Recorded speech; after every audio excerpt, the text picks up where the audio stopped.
And so Medicare has collective bargaining power. And now Medicare can use that power to go toe-to-toe with Big Pharma and negotiate lower drug prices. You know, it isn't just about health care. It's about your dignity. No, it's about your dignity. It's about peace of mind. President Joe Biden on Thursday took a victory lap, offering a possible glimpse at what to expect in the coming months ahead of Election Day. Hello everyone, and thanks for tuning in to day 29 of Founders Month. On today's news flash, we will be discussing Biden takes victory lap on drug prices as Harris eyes economic policies. Whether the president plays a major role in the Harris campaign in the roughly 80 days until the election or not is yet to be seen. But for now, he is celebrating some recent wins on the economy. President Joe Biden on Thursday took a victory lap at his first joint speaking appearance with Vice President Kamala Harris since she replaced him atop the Democratic ticket, offering a possible glimpse at what to expect in the coming months ahead of Election Day. Harris took the lectern first in Prince George County, Maryland, and gave Biden a warm welcome, saying there's a lot of love for our president. Biden reciprocated the goodwill to Harris, saying she would be one hell of a president. Biden was celebrating the newly negotiated prices of 10 widely prescribed medications after months of back and forth between Medicare and drug manufacturers.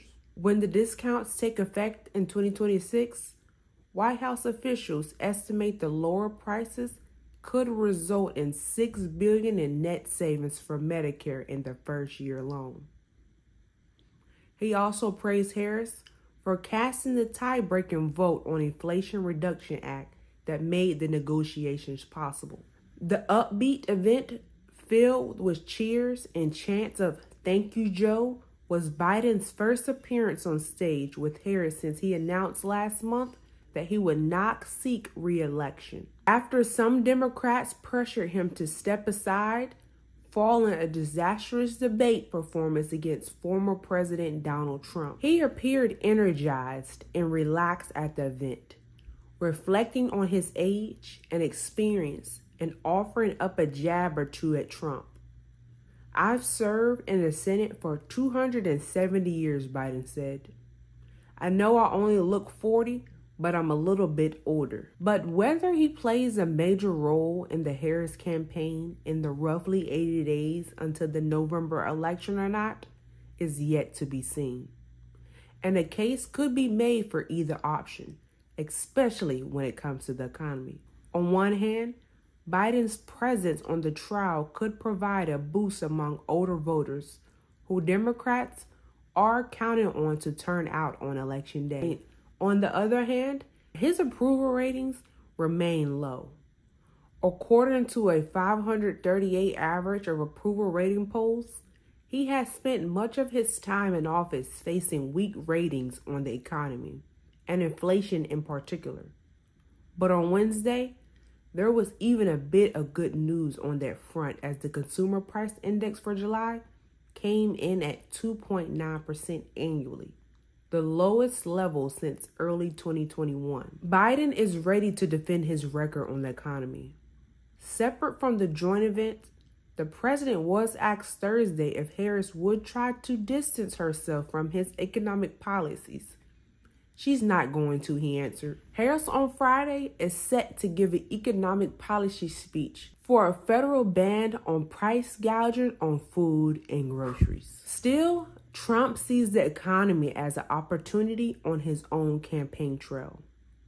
He wants to pair her and Biden together when it comes to the economy in an effort to hurt the momentum surrounding the Harris campaign. She really needs to explain the present suffering she has caused along with Joe Biden, the former president said at a campaign rally in North Carolina on Wednesday. By the way, they are a team. Trump claimed that if Harris wins, the result will be a Kamala economic crash, a 1929-style depression.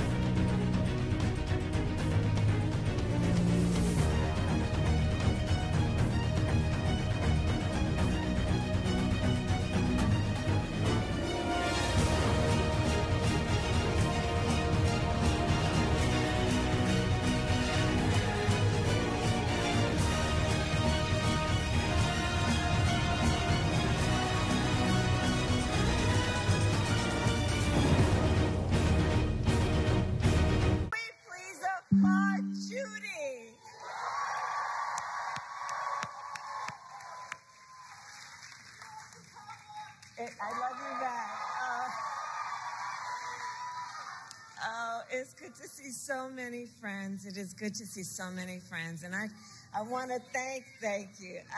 Thank you. And let's please thank you. I love you back.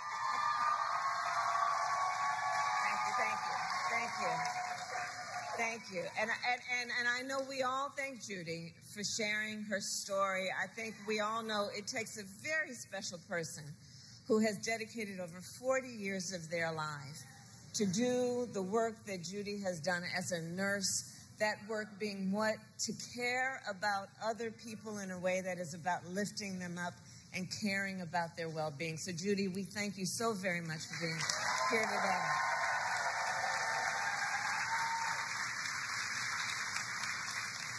I want to recognize the incredible Governor Wes Moore.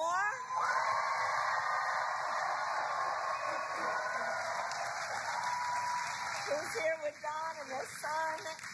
And Wes, I'm so thankful to you for all that you do in service to our nation in so many different ways, and your friendship, but in particular, to share such a personal story as you have. And I know it takes a lot out of you to share that story, but to do it in a way that is about lifting up other people and helping, hopefully, others who are not in this room, understanding how real people are impacted every day about this issue and by this issue. Thank you. I want to recognize the people of our administration, including Secretary Becerra, who is here, the bold administrator, Brooks LaSure, who is here, my dear friend and former colleague, Senator Ben Cardin, Representative Barragan, the chair of the Congressional Hispanic Caucus, and Representative Mfume for all of your years of leadership. And I want to recognize your next United States Senator, Angela also Brooks.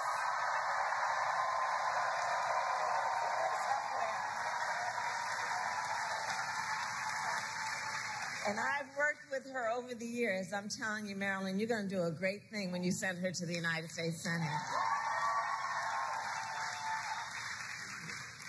And, of course, I could speak all afternoon about the person that I am standing on this stage with.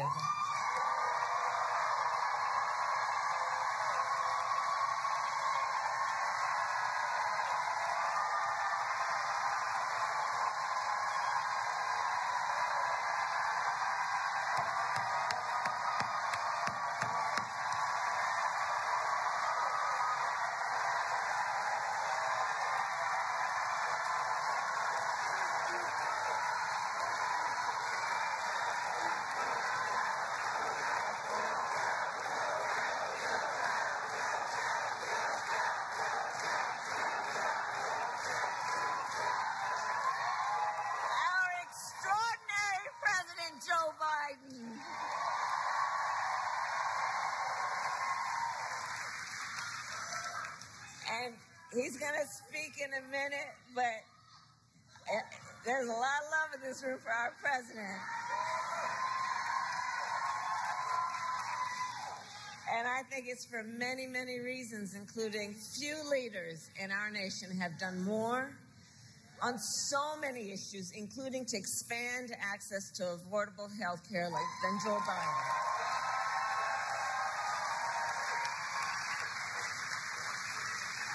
And today we take the next step, thank you, Joe, forward in our fight.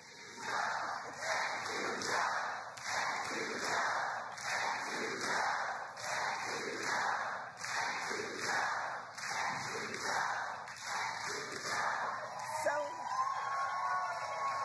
we believe deeply every senior in our nation should be able to live with security, stability, and dignity.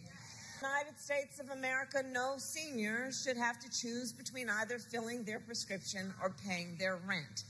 That's the subject of today.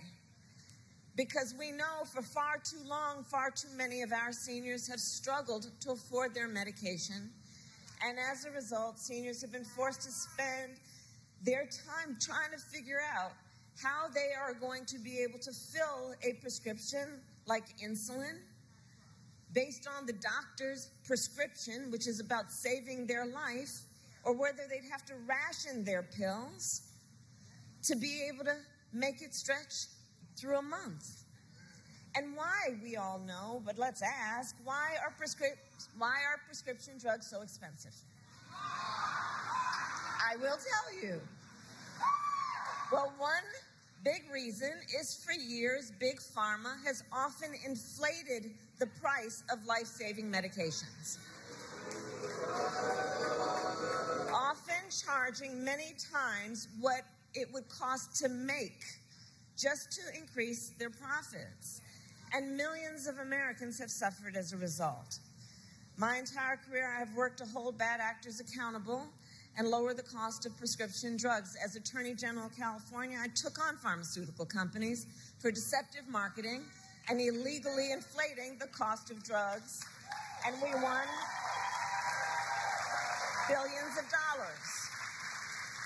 As a United States Senator, I fought to pass laws that would make health care more affordable and accessible for all Americans. And as Vice President, together with Joe Biden, our president, we finally addressed the long-standing issue that for years was one of the biggest challenges on this subject, which was that Medicare was prohibited by law from negotiating lower drug prices. And those costs then got passed on to our seniors, but not anymore.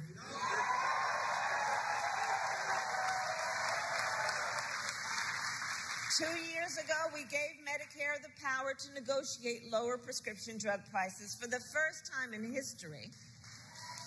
And here is why that matters. It is nearly impossible for a patient to negotiate lower prices by themselves. Just think about that. Somebody who needs the medication, who may be suffering from a serious illness, that they would by themselves be able to negotiate against a big drug company to lower that prices is virtually impossible. It's one person against a huge corporation. But Medicare represents more than 65 million people. And so Medicare has collective bargaining power. And now Medicare can use that power to go toe-to-toe with Big Pharma and negotiate lower drug prices.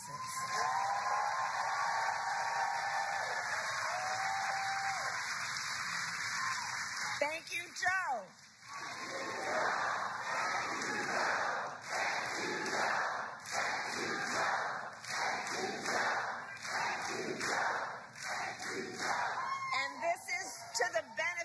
Of not only tens of millions of people on Medicare, but also millions of Americans on Medicare who have long-term disabilities. And understand, as a result of our negotiations, the government will also pay less than for prescription drugs. And think about what that means in terms of helping taxpayers save money, whether or not they take these medications. So all of this is to say, 2 years ago as Vice President, I was proud to cast the tie-breaking vote that sent the bill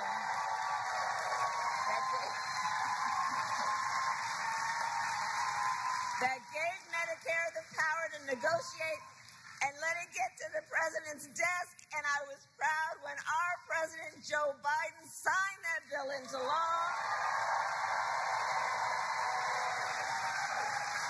In the 2 years since, we've been using this new power to lower the price of life-saving medications, and now to announce the result of those negotiations. It is my eternal and great, great, great honor, I have to tell you, to serve with this most extraordinary human being and American and leader, our President, Joe Biden.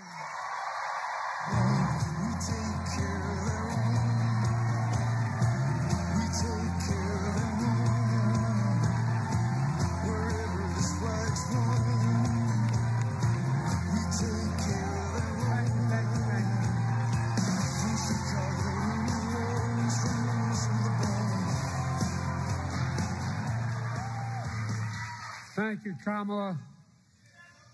Well, I love you guys, too. I've been waiting for this moment for a long, long time. First time I sponsored a bill to let Medicare negotiate the price of drugs was in 1973 as a freshman senator with a guy named Frank Church from the state of Idaho. Folks, I have an incredible partner. The progress we've made, she's going to make one hell of a president.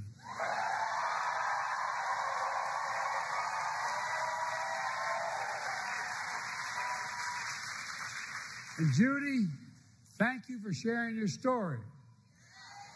It's another one for far too many Americans.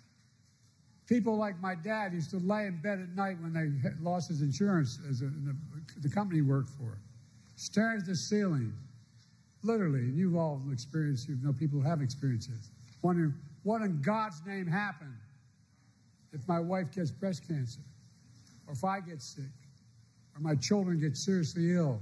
What happens? What in God's name? How can we pay for the drugs, prescription drugs?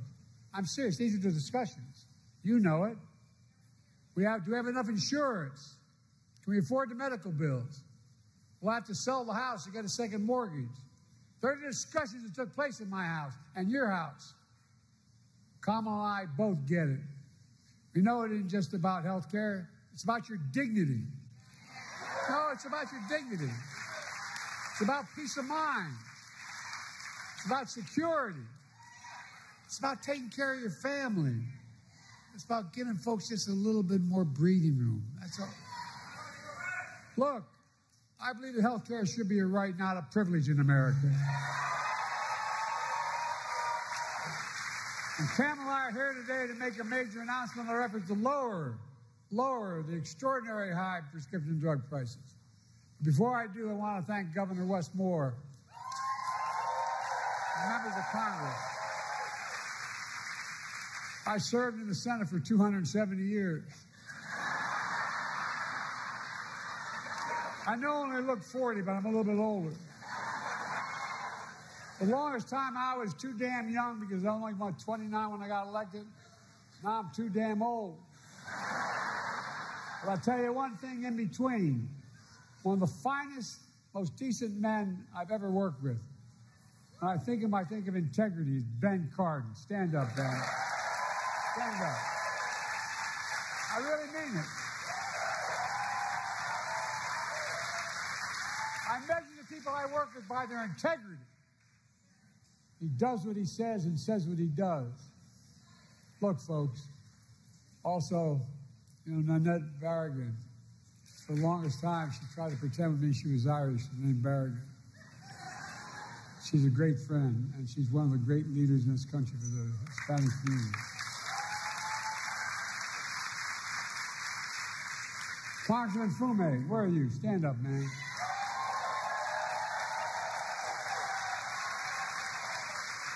I've never once gone to this man and asked for help, and I haven't gotten it. Not one single time. Thank you, pal.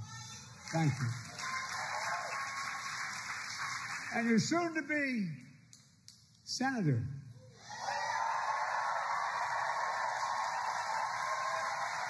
Where is she? It's a hell of a lot easier job than being a county executive. I was a county official. They expect you can solve every problem. You don't have the authority to do it. You don't have enough money. But I'm looking forward. I told her I'd campaign for or against whichever helped the most. Along with members of my administration, Javier Becerra, HHS, Administrator Brooks LaSalle, CMS administrators here today. And let me say something. We're all thinking about my good friend, and he is a really good friend for a long time, Steny Hoyer. He represents the western shore of Delaware. We all think we're kidding. We have that fight all the time. I wish him a speedy recovery. I understand he's doing well. Folks, this is a fight all of us have been fighting for a long time, taking on Big Pharma. We pay more for prescription drugs. It's not hyperbole. We pay more for prescription drugs than any advanced nation in the world. I could take you out an Air Force One, and if you have a prescription from a drug company in America, and fly you to Toronto, Canada, fly you to Paris, France, fly you to Belfast, fly you anywhere around the world, and get you the same prescription filled for the same company for 40 to 60% less than we pay for it here. Too many Americans can't afford the drugs they badly need for life and death. So they skip doses, cut pills in half, forego prescriptions entirely because the prescription drugs are totally unaffordable. The woman you all met, the nurse you just met, she paid $900 a month. Well, guess what, man? She's going to pay nowhere near that. $9,000. She's going to pay, guess what? Beginning January, every single prescription drug she has, including, God forbid, if she needs a really expensive drug like a cancer drug. Maximum she ever has to pay is $2,000, period.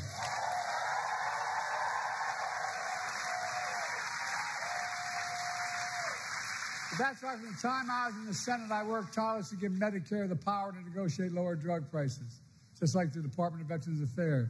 In fact, I was reminded by staff today, one of the first major bills I worked on was in 1973. I co-sponsored legislation led by Senator Frank Church that let Medicare negotiate the cost of drugs. 1973, this fight's been going on. You know, the VA pays, as they should, 50% less than Medicare because VA can negotiate the prices. But for years, Big Pharma blocked Medicare from negotiating lower drug prices. As a consequence, they're able to maintain the exorbitant price increases and the profits are uncalled for. Look, but this time we finally beat Big Pharma.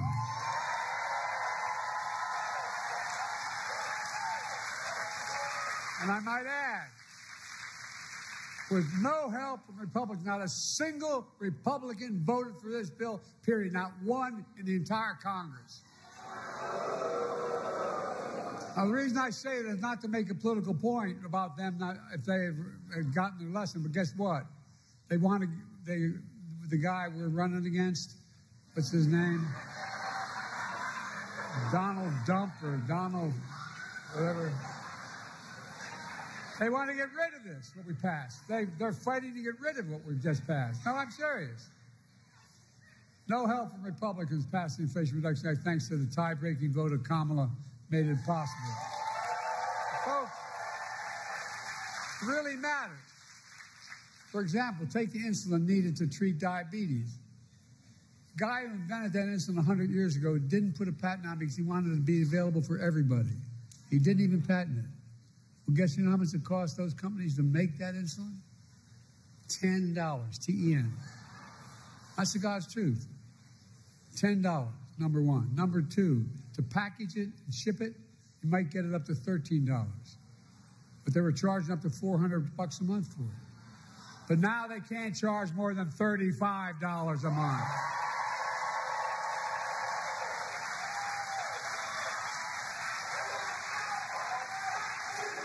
It's a big deal. Oh, look, $35 a month.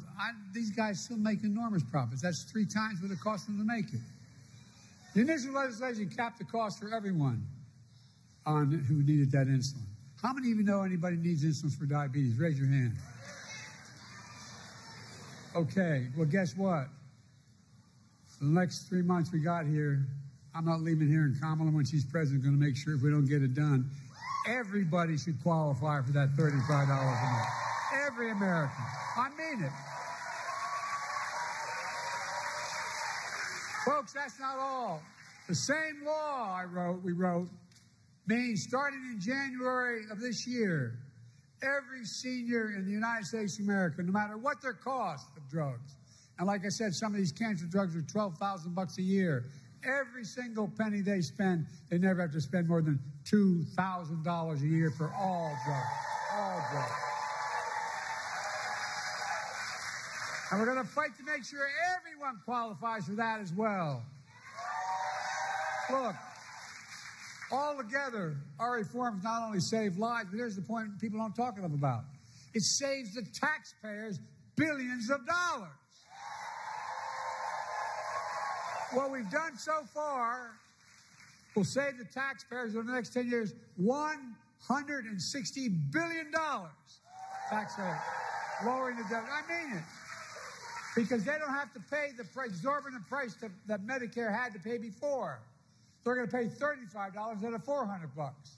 Folks, and those savings are only going to increase for American taxpayers because it matters. Look, but that's not all the Inflation Reduction Act did. Last summer, I announced under that law, Medicare is going to select, and it's already passed law, 10 drugs a year, going up to 20 till we get every single drug every year. Drugs treat from everything from heart failure, blood clots, kidney disease, arthritis, blood cancers, and more. And today, I'm proud to announce that Medicare has reached agreement with all manufacturers on all 10 drugs selected in the first round of negotiations. The new lower prices for all 10 drugs will go into effect in January of 2026, not this January, next January. Negotiations cut the price of these 10 drugs for Judy and others who are Medicare nearly 40 to 80%, depending which drug it is. Let me give you one example. Non-insulin diabetes drugs cost $530 a month. Some of you may know that. Guess what? It's now only going to cost $115.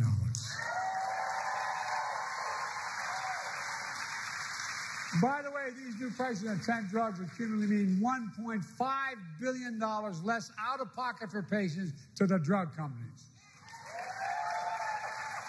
Lower copays for many of the 9 million seniors who take these drugs. But that's not all. We're also saving the American taxpayer because of the new changes, $6 billion a year, because Medicare won't have to pay out that much. Imagine that. $6 billion a year. But we can do that for child care and health care and so much more. We're just getting started. Under the law I signed, Medicare can negotiate lower prices for another 15 drugs next year, 15 the following, and 20 after that till every drug is covered. That's the law. Now. This is another really big deal. It means that Americans can save more money on from life-saving medications they need and deserve. And bring peace of mind. It's hard to explain. Kamala and I are going to keep fighting to lower the prescription drug costs for everyone, not just seniors. It's a fight that we have to continue. Folks, but guess what? Surprise, surprise. Big Pharma doesn't want this to happen at all. The pharmaceutical industry last year spent $400 million lobbying the Congress to stop this. $400 million. Worked pretty well. They didn't get one Republican voting against them. They all voted for him. Republican allies stuck with him. And the ability of the federal government to negotiate lower drug prices was tried to be stopped. But Kamala and all of us in this room are going to keep standing up for Big Pharma. I fought too damn hard to yield now.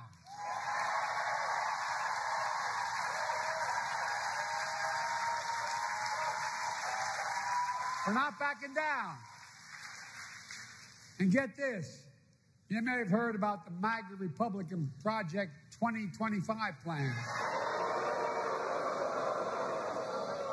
They want to repeal Medicare's power to negotiate drug prices.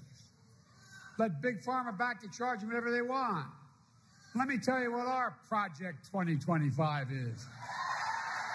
Beat the hell out of them. I mean it.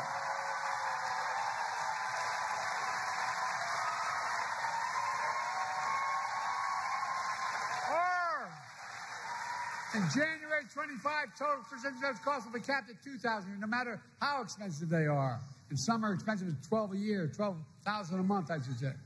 Kamala Harris and Democrats in Congress will make sure that $2,000 cap covers everyone, not just seniors as well. Insulin costs just $35 for everyone, not just seniors. Our Project 25 will lower prescription drug costs for you, your families, instead of handing Big Pharma a big blank check. And look, and in the process, this is what we don't talk enough about, I don't think. In the process, we're going to save the taxpayer. The budget's going to be reduced by hundreds of billions of dollars. Hear me? Hundreds of billions of dollars. Just the first year, the first thing we passed is $160 billion less that the government's going to have to pay out to farmers. But guess what? It can pay out for education, it can pay out for health care, it can pay out for so much more, or it can just simply reduce the deficit. He has exploded. Folks, that's what I call a win. Folks, there's more. My predecessor and his MAGA friends in Congress tried to repeal the Affordable Care Act, which is a different Obamacare. They tried to repeal it over 50 times. We stopped them. Along the way, I made the Affordable Care Act even stronger, protecting a million more Americans with pre-existing conditions. And guess what? There's over 40 million. MAGA Republicans in Congress don't want to cut Medicare, and so they want to cut Medicare and Social Security. Why? They want to give another, here's what they're proposing, just so you know what the budget is. They're proposing another $5 trillion tax cut for the mega wealthy. By the way, this guy we're running against, when he was president, he gave a $2 trillion tax cut to super wealthy. You know what that was? He generated the largest deficit any president has in American history. I love these Republicans talking about cutting spending. You know, we have 1,000 billionaires in America. You know what their average tax they pay is? 8.2%. Introduced a bill to say that you got to pay a minimum of 25%. You know what that would raise? $500 billion over the next 10 years. Imagine what we could do with that. Imagine the taxes we could cut for ordinary people. Well, look, Kamala and I have a better idea. We're going to protect Medicare and Social Security and make sure the wealthy pay their fair share. That's how we're going to pay for it. And by the way, that means making the tax code fair. Look, in addition, we're also announced steps to crack down on anti-competitive practices in healthcare. How many of you know we've been going after things called junk fees? Junk health insurance plans. That ones that look affordable. When you take the cover off, you find out there's a number of hidden costs. We're going after them and trying to get rid of them. We're also cracking down on surprise medical billing.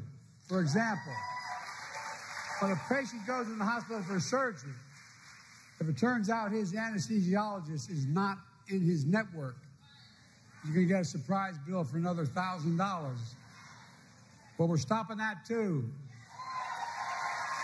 We're protecting a million healthcare providers.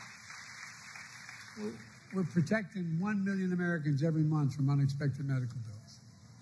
We're working to ban the use of medical debt on credit reporting. Years ago, I had 2 craniotomies because I had aneurysms. My bill, if I didn't have insurance, was in the hundreds of thousands of dollars. Well, guess what? It matters. It matters whether or not, if I didn't have insurance the rest of my life, I couldn't do anything. I wouldn't be able to buy anything, wouldn't be able to have a credit, wouldn't be able to. Now, we're going to get rid of health care costs being on your, you have to still owe it, but you don't have to get your credit doesn't affect it. Look, I'm a capitalist. I have no problem with companies making money, but not by price gouging seniors and working families. I grew up in a family where my dad used to say, Joey, a job's about a lot more than a paycheck. It's about your dignity. It's about respect. And I really mean this. This is what he would say. My dad was a well-read guy, never got a chance to go to college. He'd talk about what we needed to do for ordinary working, hard-working people. We changed the whole way we look at the economy. There used to be this idea of trickle-down economics. Even Democrats accepted it. Some Democratic presidents accepted it. That if you're wealthy, makes a lot of money, it'll trickle down to the rest of us. Well, I didn't notice a single penny trickle down on my dad's kitchen table. But guess what now? We measure everything the following way. We build from the middle out and the bottom up, and if they do well, everybody does well. How'd it go? And any money I get to spend as president, I spend it on being made in America by Americans. Americans don't like being played for suckers. We believe we should be patient, but there should be reasonable profits, not unreasonable profits. Look, let me close with this. It's all about health care. It's about lowering costs for families. It's about fairness and security. It's about the dignity for people like Judy and millions of Americans all across the country. That's exactly what we're doing. There's more we can do for everyone. We can't give up. They told me every major piece of legislation we passed to give us the strongest economy in history and the strongest economy in the world. We got more to do for working people. And by the way, everybody does better when there's more unions.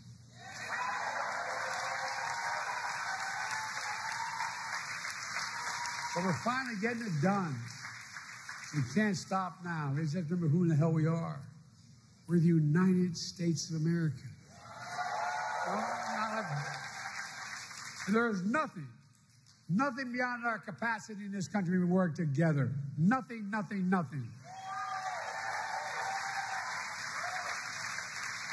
I'll tell you what, I thank God that in the last 3 months I'm President of the United States, I was able to finally get done what I tried to get done when I was a young senator at 30 years old. Thank you, God. Thank you.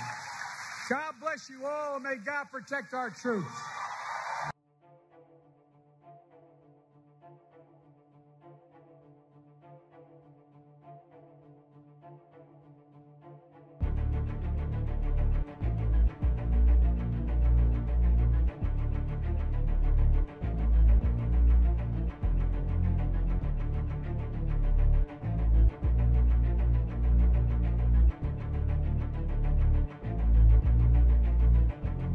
There you have it, guys. That is your political update for today. As always, put your comments down below for us to have a healthy debate.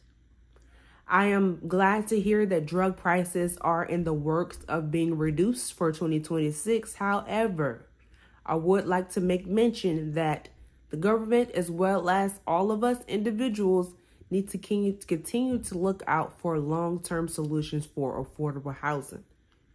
If one can afford their medication, but they cannot afford a roof over their head, how can they keep up with their medication? For example, if one is homeless, they have their medication out there on the streets, but encampment sweeps they do happen, and they happen often for homeless individuals. Therefore, if they have a home, their basic needs are being met. Maslow's hierarchy needs individuals' basic needs to be met so that they can reach their full potential and reach self-actualization. So if you have not done so already, hit the subscribe button. That way you can stay updated on all the latest political updates. Before I let you guys go, we do have to give you your fun fact for today. And it is Miss America was birthed and born in Atlantic City, New Jersey. The first pageant happened in 1920 of the month of September. Show your shoes. Let me see your shoes. If you know, you know. I thank you guys for tuning in for today's video, and we will see you on the next one.